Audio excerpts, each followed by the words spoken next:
Believe it or not, there was a time when photos of babies holding cigarettes weren't considered inappropriate. In fact, they were wildly popular. In the early 20th century, postcards were all the rage. Before social media, postcards were how people stayed in touch and shared a little humor.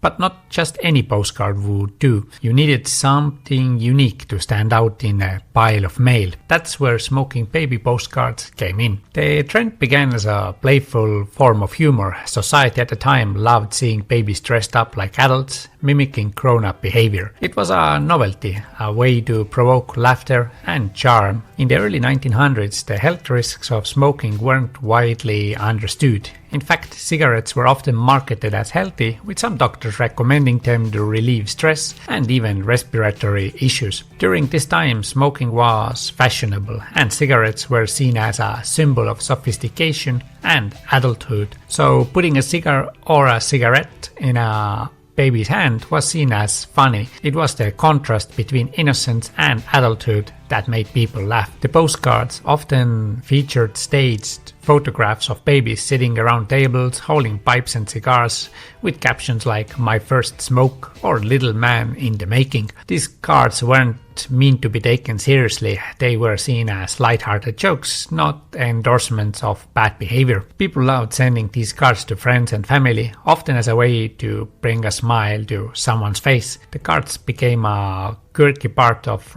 early 20th century humor. But as society changed, so did the trend. By the mid-20th century, people began to understand the dangers of smoking. The idea of a child holding a cigarette went from funny to alarming, and so the smoking baby faded into annals of history.